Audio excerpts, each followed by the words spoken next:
മത്തായിയുടെ സുവിശേഷം 6-ാം അധ്യായത്തിൽ അതിൻ്റെ 9 മുതലുള്ള വാക്യങ്ങളിൽ 9-ാമത്തെ വാക്യത്തിൽ നമ്മൾ ഇങ്ങനെ വായിക്കുന്നു, നിങ്ങൾ ഇവണ്ണം പ്രാർത്ഥിപ്പീൻ. मत्ती 6:9 में देखते हैं, वहाँ ऐसा लिखा है, अगर तुम प्रार्थना करने बैठते हो तो ऐसा प्रार्थना करो. ഒരു മോഡൽ പ്രെയർ യേശു തൻ്റെ ശിഷ്യന്മാരെ പഠിപ്പിക്കുകയാണ്. एक मॉडल प्रेयर, एक ऐसा प्रार्थना जिसका अनुकरण करना, ऐसा प्रार्थना अपने चेलों को सिखा रहा है. എങ്ങനെയാണ് പ്രാർത്ഥിക്കേണ്ടത് എന്ന് യേശു പഠിപ്പിക്കുകയാണ്. प्रार्थना कैसे करना है ये यीशु मसीह अपने चेलों को सिखा रहा है. യേശു എങ്ങനെയാണ് പ്രസംഗിക്കുന്നതെന്ന് പഠിപ്പിച്ചതായിട്ട് നമ്മൾ വായിക്കുന്നില്ല. हम ये नहीं देखते कि यीशु मसीह कैसा प्रचार करना है ये सिखाते हुए, എങ്ങനെയാണ് പ്രാർത്ഥിക്കുന്നതെന്ന് യേശു പഠിപ്പിച്ചു. कैसा प्रार्थना करना है ये यीशु मसीह सिखाया. യേശുവിൻ്റെ ശിഷ്യന്മാരെ സംബന്ധിച്ചിടത്തോളം ഏറ്റവും പ്രധാനപ്പെട്ട കാര്യം പ്രാർത്ഥനയാണ്. അതുകൊണ്ടാണ് യേശു അങ്ങനെ ചെയ്തത്. यीशु का चेला के संबंध में ये प्रार्थना एक बहुत मुख्य विषय है, इसलिए यीशु मसीह उनको प्रार्थना करना सिखाता है. പ്രാർത്ഥന കർത്താവുമായിട്ടുള്ള നമ്മുടെ ബന്ധമാണ്. प्रार्थना हमारे और परमेश्वर के बीच का, जो वो हम और परमेश्वर उस प्रार्थना के द्वारा जुड़ते हैं. യേശു പറഞ്ഞു, നിങ്ങൾ ജൽപ്പനം ചെയ്യരുത്. यीशु मसीह कहता है कि तुम बकबक ना करो. നമ്മൾ വീണ്ടും വീണ്ടും ഒരേ കാര്യം ആവർത്തിച്ച് പറയുന്നത് കൊണ്ട് കർത്താവ് അതിൽ പ്രസാദിക്കുമെന്നോ അല്ലെങ്കിൽ നമ്മൾ ചോദിക്കുന്ന കാര്യം ദൈവം നൽകുമെന്നോ നിർബന്ധമില്ല. ये जरूरी नहीं है कि हम बार बार एक ही चीज मांगते रहेंगे परमेश्वर से तो हमें वो चीज मिलेगा, ये कोई जरूरी नहीं है. കർത്താവിൻ്റെ ഹൃദയം അറിഞ്ഞ് പ്രാർത്ഥിക്കുക എന്നുള്ളതാണ് ഏറ്റവും പ്രധാനപ്പെട്ട കാര്യം. सबसे महत्वपूर्ण प्रार्थना ये है कि परमेश्वर का हृदय को समझकर हम प्रार्थना करें. ഈ പ്രാർത്ഥന നമ്മൾ ശ്രദ്ധിക്കുമ്പോൾ പ്രാർത്ഥനയുമായി ബന്ധപ്പെട്ട പ്രധാനപ്പെട്ട ചില കാര്യങ്ങൾ ദൈവത്തിന്റെ പരിശുദ്ധാത്മാവ് നമ്മളെ മനസ്സിലാക്കുന്നുണ്ട്. जब इस प्रार्थना को जो परमेश्वर अपने शिष्यों को सिखाया, जब इस प्रार्थना को देखते तो हम कई सारे बहुमूल्य चीजें देखते हैं. പ്രാർത്ഥന ദൈവവുമായിട്ടുള്ള നമ്മുടെ വ്യക്തിപരമായ ബന്ധമാണ്. हमारा और परमेश्वर के बीच का व्यक्तिगत संबंध है प्रार्थना. അതോടൊപ്പം തന്നെ നമ്മൾ നമ്മുടെ ആവശ്യങ്ങൾ പ്രാർത്ഥനയിലൂടെ ദൈവത്തോട് അറിയിക്കുന്നുണ്ട്. और हमारा जरूरत हम परमेश्वर को प्रार्थना के द्वारा उनको प्रस्तुत करते हैं. മറ്റുള്ളവരുടെ ആവശ്യങ്ങൾ നമ്മൾ ദൈവത്തോട് അറിയിക്കുന്നുണ്ട്. दूसरों का जरूरत भी हम परमेश्वर के सामने प्रार्थना के द्वारा रखते हैं. പ്രാർത്ഥനയിൽ ചിലപ്പോൾ നമ്മൾ ആർക്ക് വേണ്ടിയാണോ പ്രാർത്ഥിക്കുന്നത് അവർ നമ്മളുടെ അടുക്കൽ ഉണ്ടായിരിക്കുകയില്ല. शायद हम जिसके लिए प्रार्थना कर रहे होंगे वो हमारे करीब नहीं होंगे. കഴിഞ്ഞ ദിവസം ഗംഗാധരൻ സഹോദരന്റെ സാക്ഷ്യം നമ്മൾ കേട്ടു. कल हम गंगाधरन भाई का गवाही सुने. താൻ ഏതാണ്ട് 3000-4000 കിലോമീറ്ററുകൾ ദൂരെ ഇരുന്നു കൊണ്ട് ഇതുപോലെ ടെലിവിഷനിലൂടെ ഒരു സന്ദേശം കേൾക്കുകയായിരുന്നു. वो लगभग 3000-4000 किलोमीटर दूर बैठकर एक टीवी के माध्यम के द्वारा ये एक संदेश को जब सुन रहे थे, അങ്ങനെ ആ ടെലിവിഷനിലൂടെ കേട്ട ആ സന്ദേശം തനിക്ക് വേണ്ടിയുള്ളതാണ് എന്ന് തനിക്ക് മനസ്സിലായി. താൻ തീർച്ചയായിട്ടും ദൈവത്തോട് ആ കാര്യം പറഞ്ഞിട്ടുണ്ട്. और उसको वो संदेश उतना दूर में बैठकर भी वो टीवी के द्वारा जब वो संदेश सुना तो वो उसे समझ आया. എന്താണോ താൻ കേട്ടത് ആ കാര്യം തൻ്റെ ജീവിതത്തിൽ സംഭവിച്ചു. जो उस संदेश के द्वारा परमेश्वर का दास उनसे बात किया वही चीज उसका जीवन में हुआ. ഒരുപക്ഷെ അതൊരു റെക്കോർഡഡ് മെസ്സേജ് ആയിരിക്കും. शायद वो रिकॉर्ड किया होगा. इसका मतलब शायद वो लाइव नहीं होगा, उस समय नहीं चल रहा होगा, लोग पहले से करके वो टीवी में डाले होंगे. നിങ്ങൾ ഇപ്പോൾ ഈ സന്ദേശം നേരിട്ട് കേട്ടുകൊണ്ടിരിക്കുകയാണ്. അന്ന് അദ്ദേഹം കേട്ട സന്ദേശം ഒരുപക്ഷെ 1-2 ദിവസം മുൻപ് റെക്കോർഡ് ചെയ്തത് കേട്ടതായിരിക്കും. अभी तो हम यहाँ लाइव कर रहे हैं, आप जब सुन रहे हैं तभी हम लोग यहाँ से भेज रहे हैं शायद, लेकिन उनके साथ जो हुआ था शायद कुछ दिन पहले करके वो दिखाए होंगे. എന്നാൽ അത് തൻ്റെ ജീവിതത്തിൽ ആ വാക്കുകൾ കൃത്യമായി സംഭവിച്ചു എന്ന് നമ്മൾ സാക്ഷ്യത്തിൽ കേട്ടു. लेकिन हम देखते हैं कि जो वो परमेश्वर का दास भविष्यवाणी किया उसके जीवन में वैसा ही हुआ. തനിക്ക് വലിയ ഒരു കടമുണ്ടായിരുന്നു. അതിൽ നിന്ന് കൃത്യമായ എമൗണ്ട് പറഞ്ഞ് ആ വർഷം ആ കടത്തിൽ നിന്നും തനിക്ക് വിടുതൽ ലഭിക്കും എന്ന് താൻ കേട്ടപ്പോൾ അത് ദൈവം തന്നോട് സംസാരിക്കുകയാണെന്ന് തനിക്ക് മനസ്സിലായി.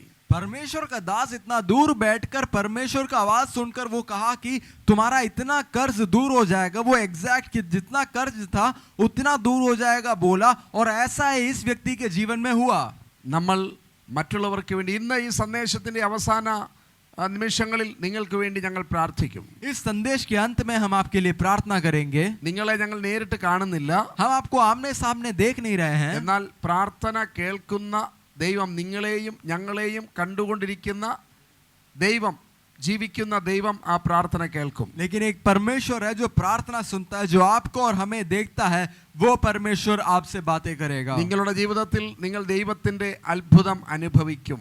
आप अपने जीवन में परमेश्वर का चमत्कार को देखेंगे। അപ്പോൾ ശരിയായ രീതിയിൽ പ്രാർത്ഥിക്കുക എന്നുള്ളത് പ്രധാനപ്പെട്ട കാര്യമാണ്. सही रीति से प्रार्थना करना एक मुख्य बात है।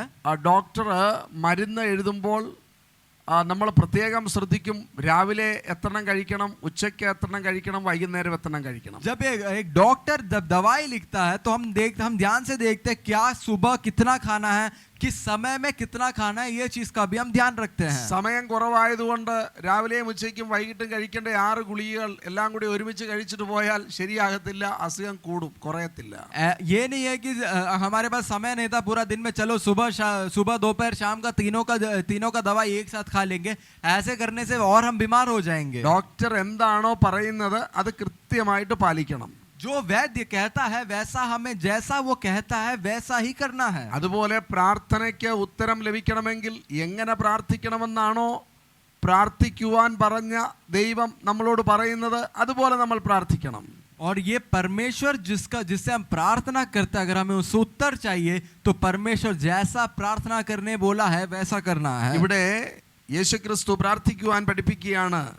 9-ാമത്തെ വാക്യം, സ്വർഗസ്ഥനായ ഞങ്ങളുടെ പിതാവേ നിന്റെ നാമം വിശുദ്ധീകരിക്കപ്പെടണം. यहाँ यीशु मसीह प्रार्थना करना सिखाता है, हे हमारे पिता तू जो स्वर्ग में है तेरा नाम पवित्र माना जाए। സ്വർഗസ്ഥനായ ഞങ്ങളുടെ പിതാവേ, हे हमारे स्वर्गीय पिता। നമ്മൾ പ്രാർത്ഥിക്കുന്നത് ഒരു മനുഷ്യ ദൈവത്തോടല്ല. हम एक इंसान परमेश्वर से नहीं कर रहे हैं, इंसान का बनाया हुआ परमेश्वर से नहीं कर रहे നമ്മൾ हैं। പ്രാർത്ഥിക്കുന്നത് ലോകത്തിൽ ശക്തിയുള്ള ഏതോ ഒരു വ്യക്തിയോടല്ല. हम एक दुनिया में कोई सामर्थ्य है ऐसा कोई व्यक्ति से प्रार्थना नहीं कर रहे हैं। നമ്മൾ പ്രാർത്ഥിക്കുന്നത് സ്വർഗസ്ഥനായ ദൈവത്തോടാണ്. हम एक स्वर्गीय पिता, एक स्वर्गीय परमेश्वर से प्रार्थना कर रहे ഈ हैं। പ്രാർത്ഥനയുടെ തുടക്കം തന്നെ നമ്മളെ മനസ്സിലാക്കുന്നു, ഇത് സർവശക്തനായ ഏറ്റവും വലിയവനായ ദൈവത്തോടാണ് നമ്മൾ ये പ്രാർത്ഥിക്കുന്നത്. प्रार्थना का शुरुआत में ही सबसे पहला चीज ये दिखाता है कि हमारा प्रार्थना सुनने वाला एक स्वर्गीय परमेश्वर, सबसे महान परमेश्वर से हम विनती कर रहे हैं। നമ്മളിത് മനസ്സിലാക്കി ഇത് ഹൃദയത്തിൽ അറിഞ്ഞുകൊണ്ട് വേണം നമ്മൾ പ്രാർത്ഥിക്കാൻ. ये समझकर, ये अपने हृदय में ये चीज स्वीकार कर हमें प्रार्थना करना है। പ്രാർത്ഥനയെ പറ്റി ദൈവത്തിന്റെ വചനം പറയുന്നു, നിങ്ങൾ സംശയിക്കാതെ പ്രാർത്ഥിക്കണം. प्रार्थना के बारे में परमेश्वर का वचन कहता है कि आप बिना हिचकिचाए, बिना कोई संदेह का प्रार्थना करना है। സ്വർഗസ്ഥനായ ദൈവത്തോടാണ് പ്രാർത്ഥിക്കുന്നതെന്ന് യഥാർത്ഥമായി നമ്മൾ മനസ്സിലാക്കുമ്പോൾ നമ്മളുടെ പ്രാർത്ഥനയുടെ ശക്തി, പ്രാർത്ഥനയുടെ എഫക്റ്റ് അത് കൂടും. एक स्वर्गीय परमेश्वर, एक स्वर्गीय पिता से अगर हम प्रार्थना कर रहे हैं, ये अगर हम समझ जाए तो हमारा प्रार्थना में सामर्थ होगा। നമ്മൾ കഴിവ് കുറഞ്ഞ ഒരു ദൈവത്തോടല്ല പ്രാർത്ഥിക്കുന്നത്. हम ऐसा कमजोर परमेश्वर से प्रार्थना नहीं कर रहे हैं। നമ്മൾ എപ്പോഴെങ്കിലുമൊക്കെ നമ്മുടെ ശബ്ദം കേൾക്കുന്ന ദൈവത്തോടല്ല പ്രാർത്ഥിക്കുന്നത്. हम कभी कभी हमारा प्रार्थना सुनने वाला परमेश्वर से प्रार्थना नहीं कर रहे हैं। നമ്മൾ പ്രാർത്ഥിക്കുന്നത് എപ്പോഴും നമ്മുടെ പ്രാർത്ഥന കേൾക്കുവാൻ കഴിയുന്ന ദൈവത്തോടാണ്. हम एक ऐसा परमेश्वर से प्रार्थना कर रहे हैं जो हमारा प्रार्थना हर समय सुनता है। നമ്മൾ പ്രാർത്ഥിക്കുന്നത് സ്വർഗത്തെക്കാൾ ഉന്നതനായ ദൈവത്തോടാണ്. हम प्रार्थना कर रहे हैं स्वर्ग से ऊपर रहने वास करने वाला उस परमेश्वर से प्रार्थना कर നമ്മൾ रहे हैं। പ്രാർത്ഥിക്കുന്നത് സർവശക്തനായ ദൈവത്തോടാണ്. हम एक सर्वशक्तिमान परमेश्वर से प्रार्थना कर रहे हैं। നമ്മൾ പ്രാർത്ഥിക്കുന്നത് സർവജ്ഞാനിയായ സർവവ്യാപിയായ ദൈവത്തോടാണ്. हम एक ऐसा परमेश्वर से प्रार्थना कर रहे हैं जो ज्ञान में परिपूर्ण है, जो हमारे साथ हर समय उपस्थित है।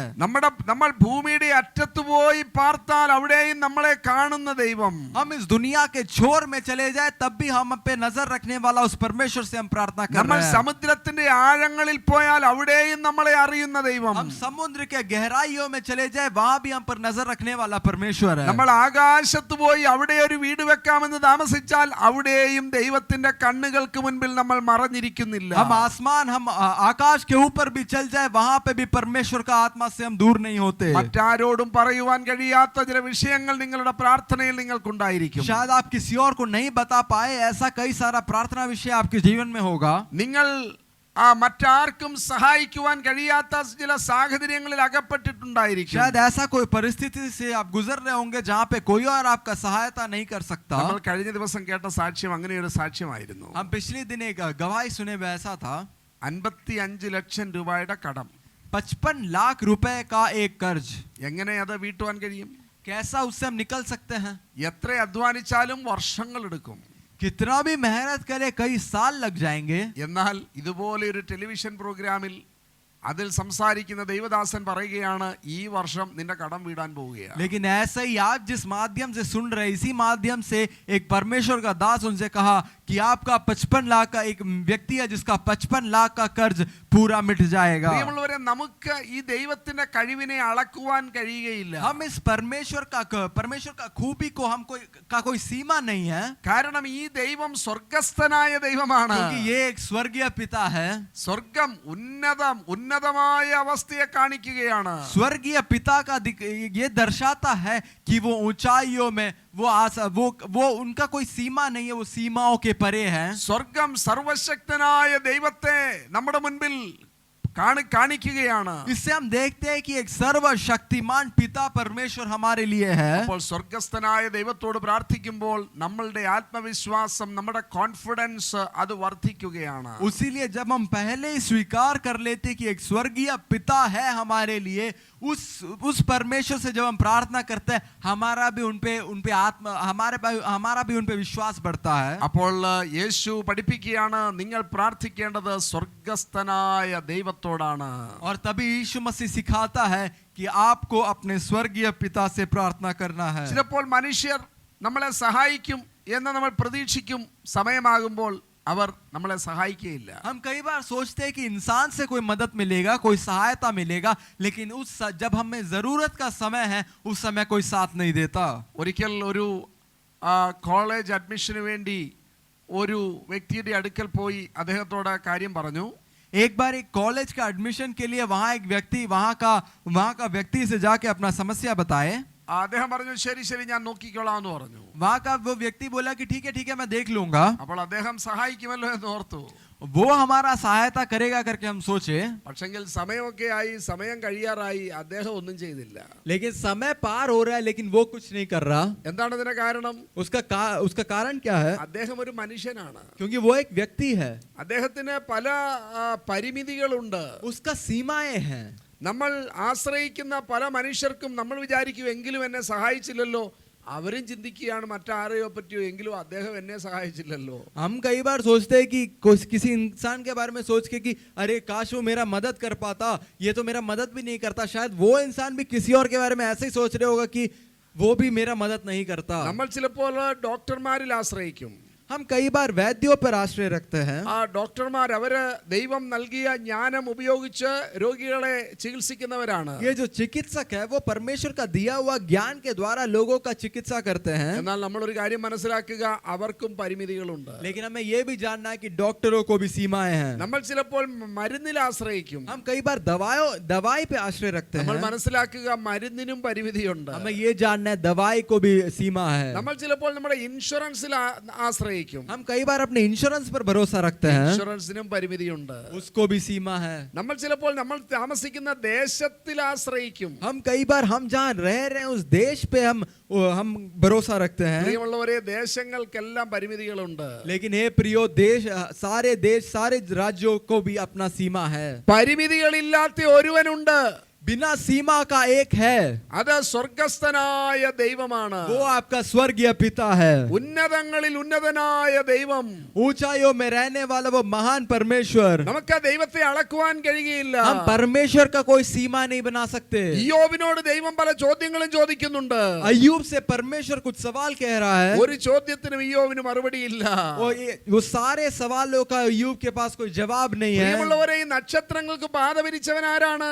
ये जो तारे हैं उनका सीमा को किसने बनाया, उनका रास्ता को किसने दिखाया? ഈ സമുദ്രത്തിന് അതിർ വെച്ചവൻ ആരാണ്? ये समुद्र को कहाँ रुकना है, कहाँ के आगे नहीं बढ़ना, ये किसने दिखाया? 24 മണിക്കൂർ കൊണ്ട് ഭൂമി അതിന്റെ അച്ചുതണ്ടിൽ ഒരു തവണ കറങ്ങണമെന്ന് ആരാണ് ഓർഡർ ഇട്ടത്? 24 घंटा में ये जो पृथ्वी, जो गोल पृथ्वी है, उसको एक बार पूरा घूमना है, ये चीज किसने रखा? 365 കാൽ ദിവസം കൊണ്ട് സൂര്യന് ചുറ്റും ഭൂമി ഒരു തവണ കറങ്ങണമെന്ന് ആരാണ് ആജ്ഞ കൊടുത്തത്? ഏത് ഗവൺമെന്റ്, ഏത് സർക്കുലറിലാണ് അങ്ങനെ എഴുതിയിരിക്കുന്നത്? 365 दिन में ये पूरा पृथ्वी सूरज का एक पूरा चक्कर काटना है, ये किस किस किस राज्य का, किस किस कौन इसका सीमा रखा है? നമ്മുടെ ഈ ആകാശത്ത് ചില വർഷങ്ങൾ, അനേക വർഷങ്ങൾ മുൻപ് വളരെ പ്രശസ്തനായ ഒരു വ്യക്തി പറഞ്ഞു, അദ്ദേഹം ഒരു കണക്ക് പറഞ്ഞു, 5000-ൽ താഴെ ഒരു നമ്പർ പറഞ്ഞു, നക്ഷത്രങ്ങൾ അത്രയുമാണെന്ന് പറഞ്ഞു. कई साल पहले हम एक जाना माना वैज्ञानिक ऐसा कहा कि लगभग 5000 से थोड़ा कोई कम एक संख्या बता के बोला कि इतने तारे हैं. അത് കൂടി കൂടി കൂടി ഇപ്പോൾ നമ്മൾ താമസിക്കുന്ന ആകാശഗംഗ എന്ന് പറയുന്ന ഈ നക്ഷത്ര സമൂഹത്തിൽ മാത്രം ഏതാണ്ട് 10,000 കോടിക്കും 40,000 കോടിക്കും ഇടയിൽ നക്ഷത്രങ്ങൾ ഉണ്ടെന്നാണ് പുതിയ കണക്ക്. अभी और उसके बारे में जब और हम सीखे अभी ऐसे पता चलता है कि लगभग 10,000 करोड़ या और 40,000 करोड़ के बीच में सिर्फ हमारे आकाश गंगा में इतने तारे हैं. 5000 നക്ഷത്രങ്ങൾക്ക് താഴെ ഉണ്ടെന്ന് പറഞ്ഞ സ്ഥിതിയിൽ നിന്നും ഇപ്പൊ 40,000 കോടി നക്ഷത്രങ്ങൾ വരെയായി. എവിടെയാ? നമ്മുടെ ആകാശഗംഗയിൽ മാത്രം. और अभी जो जहां बोले थे सिर्फ 5,000 है, वहां से अभी 40,000 करोड़ तारे हो गए सिर्फ आकाश गंगा में. ഇത് ആകാശഗംഗ എന്ന് പറയുന്ന ഒരു ഗാലക്സിയുടെ കാര്യമാണ്. ये आकाश गंगा सिर्फ एक गैलेक्सी का बात चल रहा है. 10,000 കോടി അത്തരം ഗാലക്സികൾ വേറെയുണ്ട്. 10,000 करोड़ ऐसे कई सारे अलग अलग गैलेक्सी है. ഈ നക്ഷത്രങ്ങളെല്ലാം ഇങ്ങനെ വെറുതെ നിൽക്കുകയല്ല. ये जो सारे आकाश गंगा, ये बस ऐसा खड़ा नहीं है. ഇതെല്ലാം അതിഭയങ്കര സ്പീഡിൽ പാഞ്ഞുകൊണ്ടിരിക്കുക. ये सारा काफी तेजी से घूम रहा है. പ്രിയമുള്ളവരെ, ഭൂമിയും സൂര്യനും തമ്മിലുള്ള അകലം അത് നമ്മുടെ ശാസ്ത്രജ്ഞന്മാർ അളന്ന് തിട്ടപ്പെടുത്തിയിട്ടുണ്ട്. ये दुनिया, पृथ्वी और सूरज के बीच का जो दूरी है, ये हमारा वैज्ञानिकों ने कितना दूरी है ये पता कर लिया. ഈ ദൂരം ഒരല്പം കൂടിപ്പോയിരുന്നെങ്കിൽ ഭൂമി ഒരു മഞ്ഞുകട്ടയായി മാറിയേനെ. और ये दूरी थोड़ा ज्यादा हो जाता तो ये पृथ्वी सिर्फ पूरा बर्फ से भर जाता. ഈ ദൂരം ഒരല്പം കൂടെ അടുത്തു പോയിരുന്നുവെങ്കിൽ ഭൂമി ഒരു തീഗോളമായി മാറിയേനെ. और ये पृथ्वी और सूरज का दूरी थोड़ा कम हो जाता तो पृथ्वी पूरा भस्म हो जाता. ഈ കൃത്യമായ ദൂരത്തിൽ, സൂര്യനിൽ നിന്നും ഈ കൃത്യമായ ദൂരത്തിൽ ഭൂമിയെ സ്ഥാപിച്ചിരിക്കുന്നത് ആരാണ്? सूरज से इतने ये पक्का इस दूरी में किसने रखा है? നമ്മൾ മുകളിലോട്ട് ചാടിയാൽ താഴോട്ട് വീഴും. हम ऊपर कूदते हैं, नीचे गिरते हैं. പക്ഷെ ഭൂമിയെ ഏത് ചരടിലാണ് തൂക്കിയിട്ടിരിക്കുന്നത്? लेकिन इस दुनिया को कहां लटकाया हुआ है? ഏത് വടത്തിലാണ് ഈ ഭൂമിയെ കെട്ടിത്തൂക്കിയിട്ടിരിക്കുന്നത്? कहां पे इसे बांध के लटकाया हुआ है? ദൈവത്തിന്റെ വചനം പറയുന്നു, ദൈവം ഭൂമിയെ ശൂന്യതയിൽ തൂക്കിയിട്ടിരിക്കുന്നു. परमेश्वर का वचन कहता है कि परमेश्वर इसे शून्यता में स्थिर रखा है. ശൂന്യതയിൽ വെറുതെ തൂക്കിയിട്ടിരിക്കുകയല്ല, അത് പമ്പരം പോലെ തനിയെ കിടന്ന് കറങ്ങുകയാണ്. ये शून्यता में सिर्फ रखा नहीं गया है, यह अपने जगह बहुत तेजी से घूम रहा है. അത് തനിയെ കറങ്ങുക മാത്രമല്ല, തനിയെ കറങ്ങിക്കൊണ്ട് സൂര്യന് ചുറ്റും കറങ്ങിക്കൊണ്ടിരിക്കുകയാണ്. वो सिर्फ अपने में नहीं घूम रहा, वो अपने में घूमते हुए सूरज के चारों ओर घूम रहा है. ഇതൊക്കെ വിഷ്വലൈസ് ചെയ്യാനുള്ള ബുദ്ധി, ഇതൊക്കെ വിഷ്വലൈസ് ചെയ്യുവാൻ നമുക്ക് പൂർണ്ണമായിട്ടും വിഷ്വലൈസ് ചെയ്യുവാൻ കഴിയുമായിരുന്നെങ്കിൽ ലോകത്തിലെ ഏറ്റവും നല്ല ഡാൻസ്, എല്ലാ ആളുകൾ ഒരുമിച്ച് ഡാൻസ് ചെയ്യുന്ന പ്രോഗ്രാംസ് ഉണ്ടല്ലോ, അതൊക്കെ നന്നായിട്ട് നടക്കുമ്പോൾ നമ്മൾ പറയും, oh, who is the person behind this? ആരാണ് ഇത് ഇത്ര നന്നായി ഡയറക്റ്റ് ചെയ്തു പറയത്തില്ലേ? അത് എല്ലാവരും കൂടെ നിന്ന് ചാടിയപ്പം നല്ലൊരു ഡാൻസ് ആയതാണ്. What is the name of the dance? So yes, choreography. അത് അങ്ങനെ അങ്ങ് ആയതാണെന്ന് ആരെങ്കിലും പറയുമോ? We will always think about who is the director behind this. हम कभी ये नहीं सोचते कि अच्छा हमें कोरियोग्राफी देखते नाच देखते हैं तो हम अगर वो अच्छे से हुआ तो हम ये देखते हैं कि उसके पीछे कौन है. हम ये नहीं देखते कि ये अपने आप हो गया, अपने आप नहीं हो सकता. ऐसे परमेश्वर भी सब चीज को इतना अच्छे से रखा है, ये पर इसके पीछे भी कोई है. सब चीज अच्छे से चल रहा है, इसके पीछे भी कोई है. ഒരു നല്ല സിനിമ നടക്കുകയാണെങ്കിൽ അതിലെപ്പോഴും ഡയറക്ടറുടെ പേര് ആളുകൾ പെട്ടെന്ന് ഓർത്തിരിക്കും. ഓ ഹു ഈസ് ദ ഡയറക്ടർ, ആരാണ് ഈ സിനിമയുടെ ഡയറക്ടർ. एक अच्छा सिनेमा, एक अच्छा पिक्चर जब हम देखते हैं तो हमारे दिमाग में ये रहता है इसके पीछे एक अच्छा डायरेक्टर है, और फिर हम खोजते हैं कि उसके पीछे कौन है. പ്രിയമുള്ളവരെ, 10,000 കണക്കിന് നക്ഷത്രങ്ങളുടെ ഒരു കൊറിയോഗ്രഫി ആകാശത്ത് നടന്നുകൊണ്ടിരിക്കുക. 10,000 करोड़ ऐसे तारों का एक कोरियोग्राफी, एक नाच, एक बहुत सुंदर रीति से इस आकाश गंगा में चल रहा है. നമ്മള് പേപ്പറിൽ വായിക്കുന്നില്ലല്ലോ, നക്ഷത്രങ്ങൾ തമ്മിൽ കൂട്ടിയിടിച്ചെന്ന് വായിക്കാറില്ലല്ലോ. हम कभी अपने पत्र में, ये हमारे समाचार पत्र में ऐसा नहीं पढ़ते कि दो तारे आपस में भिड़ गए. ഇല്ല, അങ്ങനെ സംഭവിക്കുന്നില്ല. കാരണം നക്ഷത്രങ്ങൾക്ക് പാത വിരിച്ച ഒരു വ്യക്തിയുണ്ട്. लेकिन ऐसा नहीं होता, क्योंकि तारों को भी किस रास्ते में चलना है वो रखने वाला, उसका लेखा रखने वाला एक परमेश्वर है. ആ വ്യക്തിയെ പറ്റിയാണ് പറഞ്ഞിരിക്കുന്നത്, സ്വർഗസ്ഥനായ ഞങ്ങളുടെ ദൈവമേ. और उस व्यक्ति के बारे में है, हे हमारे स्वर्गीय पिता. പ്രിയമുള്ളവരെ, ഈ ദൈവത്തിൽ നിങ്ങൾക്ക് വിശ്വസിക്കാം. हे प्रियो, आप इस परमेश्वर पर विश्वास कर सकते हो. ലോകത്തിലെ എത്ര നല്ല പ്രൊഡക്റ്റ് ആണെങ്കിലും അതിന്റെ ഗ്യാരണ്ടി വാറന്റിക്ക് ഒരു പീരീഡ് ഉണ്ട്. ആ പീരീഡ് വരെ वारंटी उल्लू, गारंटी उल्लू. हमारे हम कोई भी यंत्र लेते हैं, उसका गारंटी और वारंटी कभी कुछ ही साल का होता है, एक सीमा है. പക്ഷെങ്കിൽ ഈ സ്വർഗസ്ഥനായ ദൈവം നമുക്ക് തരുന്നത് എറ്റേണൽ ഗ്യാരണ്ടിയാണ്. लेकिन ये स्वर्गीय पिता हमें अनंत काल का एक निश्चय देता है. ഇന്നു മുതൽ നമ്മൾ പ്രാർത്ഥിക്കുമ്പോൾ സ്വർഗസ്ഥനായ ഞങ്ങളുടെ ദൈവമേ എന്ന് എപ്പോഴും പറയുന്നത് പോലെ ഇങ്ങനെ പറഞ്ഞ് ഒരു തത്ത പറയുന്നത് പോലെ പറഞ്ഞു പോകാനല്ല, നമ്മളെ ഹൃദയത്തിൽ നമുക്ക് വിശ്വസിക്കാം, ഞാൻ പ്രാർത്ഥിക്കുന്ന ഈ ദൈവം അവൻ സർവശക്തനായ ദൈവമാണ്. आपसे जब भी हम प्रार्थना करें, सिर्फ बोलने के लिए नहीं है हमारे स्वर्गीय पिता करके हम आगे नहीं बढ़ेंगे.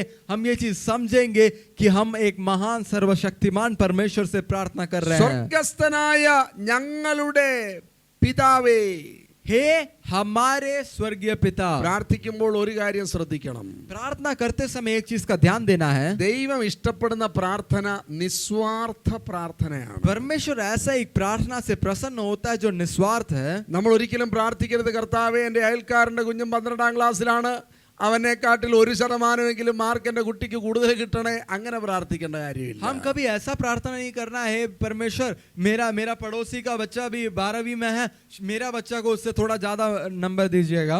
എൻ്റെ അയൽക്കാരനെക്കാട്ടിലും ഞാൻ മിടുക്കനാകണേ, അങ്ങനെ പ്രാർത്ഥിക്കേണ്ട കാര്യമില്ല. हमें ऐसे नहीं प्रार्थना करना है, हे परमेश्वर हमारे पड़ोसी से ज्यादा हम तेज हो जाए. സ്വർഗസ്ഥനായ ഞങ്ങളുടെ പിതാവേ, हे हमारे स्वर्गीय पिता. എൻ്റെ പിതാവേ എന്നല്ല, ഞങ്ങളുടെ പിതാവേ. मेरा पिता नहीं है, हमारे पिता लिखा है. യേശുവിനോട് ചോദിച്ചു, എന്താണ് വലിയ കൽപ്പന, എന്താണ്? यीशु मसीह से पूछा गया महान आज्ञा क्या है. 22ാം അധ്യായത്തിൽ മത്തായിയുടെ സുവിശേഷത്തിൽ യേശു പറഞ്ഞു, ഏറ്റവും പ്രധാനപ്പെട്ട ആജ്ഞ നിന്റെ ദൈവത്തെ നീ പൂർണ്ണ ഹൃദയത്തോടെ സ്നേഹിക്കണം. मत्ती का 22 अध्याय में हम देखते हैं कि वहां पे लिखा है, आप अपने परमेश्वर से पूर्ण रीति से प्रेम करें. അടുത്ത കൽപ്പനയും അതുപോലെയാണ്, നിന്റെ അയൽക്കാരനെ നിന്നെ പോലെ സ്നേഹിക്കണം. और दूसरा आज्ञा भी ऐसा है कि आप अपने पड़ोसी से भी प्रेम करें. ഒരുപക്ഷെ എൻ്റെ അയൽക്കാരൻ എൻ്റെ റിലേറ്റീവ് ആയിരിക്കത്തില്ല. आपका पड़ोसी आपका कोई रिश्तेदार नहीं होगा. എൻ്റെ അയൽക്കാരന്റെ പേര് എൻ്റെ പേരുമായിട്ട് സാമ്യമുള്ളതായിരിക്കത്തില്ല. आपका पड़ोसी और आपका नाम एक जैसा नहीं होगा. എൻ്റെ അയൽക്കാരന് എൻ്റെ പഠനം പോലെ പഠനം ഉണ്ടായിരിക്കത്തില്ല. हमारे पड़ोसी का भी हमारे उतना पढ़ाई होना जरूरी नहीं है. ഞാനുമായിട്ട് ഒരു സാമ്യവും അദ്ദേഹത്തിന് പല കാര്യങ്ങളിൽ ഉണ്ടായിരിക്കില്ല. हमारा पड़ोसी का हमसे कोई लेना देना नहीं होगा, हमसे हमारे जैसा नहीं होगा. എന്നാൽ യേശു പഠിപ്പിക്കുന്ന പ്രാർത്ഥന, ഉത്തരം കിട്ടുന്ന പ്രാർത്ഥനയുടെ പ്രത്യേകത ഇതാണ്, ഞങ്ങളുടെ പിതാവേ. लेकिन वो परमेश्वर जो हमें प्रार्थना सिखाता है, उस उत्तर पाने वाला वो प्रार्थना ऐसा है, हे हमारे पिता. എനിക്ക് മാത്രം വിജയമുണ്ടാകണമേ, എനിക്ക് മാത്രം ഉയർച്ച ഉണ്ടാകണമേ, എൻ്റെ കുടുംബത്തിന് മാത്രം ഉയർച്ച ഉണ്ടാകണേ. പ്രിയമുള്ളവരെ, നമ്മുടെ പല പ്രാർത്ഥനകൾക്കും ഉത്തരം കിട്ടാത്തതിന്റെ കാരണം നമ്മുടെ പ്രാർത്ഥന സ്വാർത്ഥ പ്രാർത്ഥനയാണ്. हमारा कई सारे प्रार्थनाओं का उत्तर इसलिए नहीं मिलता क्योंकि हम सिर्फ अपने बारे में सोचते हैं, हमारा उन्नति, हमारा बढ़ोतरी, हम दूसरों के बारे में हम नहीं सोचते. പ്രിയമുള്ളവരെ, നമ്മൾ പ്രാർത്ഥിക്കുമ്പോൾ നമുക്ക് ഓർക്കാം, ഇത് സ്വർഗസ്ഥനായ ദൈവമാണ്. हम जब प्रार्थना करेंगे तो हम ये याद करेंगे, हाँ, ये हमारे स्वर्गीय पिता से हम प्रार्थना कर रहे हैं. നമുക്ക് ഈ കാര്യം ഓർക്കാൻ നമ്മുടെ പ്രാർത്ഥനയിൽ ഞങ്ങൾക്ക് വേണ്ടിയുള്ള പ്രാർത്ഥനയാണ് ദൈവത്തിന് ഇഷ്ടം. और जब हम प्रार्थना करते हैं तो हमें ये भी याद रखना है, हमारे लिए, सिर्फ मेरे लिए नहीं, हमारे लिए वाला प्रार्थना परमेश्वर को पसंद है. ഞങ്ങളുടെ പിതാവേ, हे हमारे पिता. നമുക്ക് നമ്മളോടൊപ്പം നമ്മുടെ കൂടെ പഠിക്കുന്ന സുഹൃത്തുക്കളുടെ പേരൊക്കെ ഒന്ന് ഓർക്കാം. जब हम प्रार्थना कर रहे हैं, हमारे साथ पढ़ने वाले बच्चों का नाम ले सकते हैं, അവർക്ക് വേണ്ടി നമുക്ക് പ്രാർത്ഥിക്കാം. उनके लिए प्रार्थना करेंगे. നമ്മുടെ കൂടെ ജോലി ചെയ്യുന്നവരുടെ പേര് നമുക്ക് ഓർക്കാം. हमारे साथ काम करने वाले लोगों का नाम सोचेंगे. അവർക്ക് വേണ്ടി നമുക്ക് എല്ലാ ദിവസവും പ്രാർത്ഥിക്കാം. उनके लिए हर एक दिन हम प्रार्थना करेंगे. നമ്മൾ ആരെയൊക്കെയാണ് കണ്ടുമുട്ടാറുള്ളത് അവരെ നമുക്ക് ഓർക്കാം. जिनसे हमारा भेंट होता है उनके लिए हम प्रार्थना करेंगे. ആരൊക്കെയോ നമ്മളുടെ പരിചയക്കാർ ചിലർ രോഗത്തിലൂടെ കടന്നു പോവുകയാണ്, കൊറോണയിലൂടെയൊക്കെ കടന്നു പോവുകയാണ്, അവർക്ക് വേണ്ടി നമുക്ക് പ്രാർത്ഥിക്കാം. हमारे कई सारे रिश्तेदार, हमारे दोस्त बीमार होंगे, हमारे पड़ोसी बीमार होंगे, उनके लिए प्रार्थना करेंगे. നമ്മളെ കാരണമില്ലാതെ എതിർക്കുന്ന ചിലരുണ്ട്, അവരെ നമുക്ക് വെറുക്കണ്ട, അവർക്ക് വേണ്ടി നമുക്ക് പ്രാർത്ഥിക്കാം.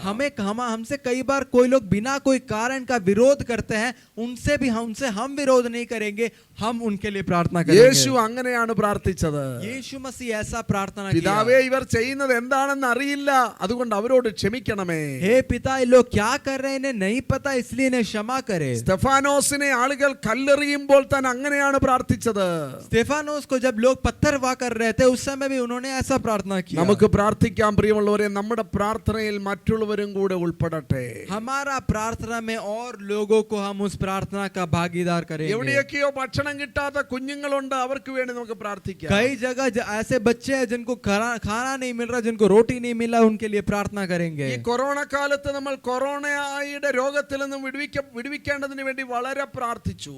हम इस कोरोना के जो ऐसा समय से हम जब गुजरे तो हम इसके लिए काफी प्रार्थना किए, हे परमेश्वर में बचा ले. പക്ഷെങ്കിൽ ഒരു കാര്യം ഓർക്കണം പ്രിയമുള്ളവരെ, കൊറോണയിലൂടെ മരിച്ചവരെക്കാൾ എത്രയോ അധികം ആളുകൾ, എത്രയോ അധികം കുഞ്ഞുങ്ങൾ ഭക്ഷണമില്ലാതെ മരിക്കുന്നു. लेकिन कोरोना से ज्यादा कई बच्चे लोग हैं, कई बुजुर्ग लोग हैं जो बिना खाना, बिना भोजन, बिना वस्त्र के मर रहे ഒരു हैं. കണക്ക് പറയുന്നത് ഏതാണ്ട് 8,000 കുഞ്ഞുങ്ങൾ ഓരോ ദിവസവും ഭക്ഷണമില്ലാതെ മരിക്കുന്ന ഒരു ലോകത്താണ് നമ്മൾ ജീവിക്കുന്നത്. हम ये एक स्टैटिस्टिक्स ऐसा बताता है कि लगभग 8,000 बच्चे हर एक दिन बिना भोजन का मरते हैं. നമ്മൾ പലപ്പോഴും ഭക്ഷണം കഴിച്ച് അത് ഇങ്ങനെ അവശേഷിപ്പിക്കുകയാണ്. അടുത്തത് എപ്പോഴൊന്ന് കഴിക്കാൻ പറ്റും, ഒന്ന് വിശന്നിട്ട് വേണം അടുത്തത് കഴിക്കാൻ, കാരണം ഭക്ഷണം ഇങ്ങനെ കൂട്ടി വെച്ചിരിക്കുകയാണ്. हम कई बार हम खाना इतना भर के रखे हैं, अभी भी हमारा सोच है कि अगला क्या खाएंगे. അനേകർ, ലക്ഷക്കണക്കിന് ആളുകൾ, അവർക്ക് ആവശ്യത്തിന് ഭക്ഷണമില്ല. लाखों लोग के पास जरूरत का भोजन नहीं है. അനേക കുഞ്ഞുങ്ങൾ മാൽനറിഷ്ഡ് ആണ്, അവർക്ക് വേണ്ട പോഷകാഹാരമില്ല. कई बच्चे लोग को खाना जितना चाहिए उतना नहीं मिलता. അനേക കുഞ്ഞുങ്ങൾ രാത്രിയിൽ കിടക്കാൻ പോകുന്നത് ഒട്ടിയ വയറുമായിട്ടാണ്. कई बच्चे लोग उनका पेट में एक भूख के साथ रात को जाकर सोते हैं. അതുകൊണ്ട് സ്വർഗസ്ഥനായ ഞങ്ങളുടെ പിതാവേ, इसलिए हे हमारे स्वर्गीय पिता.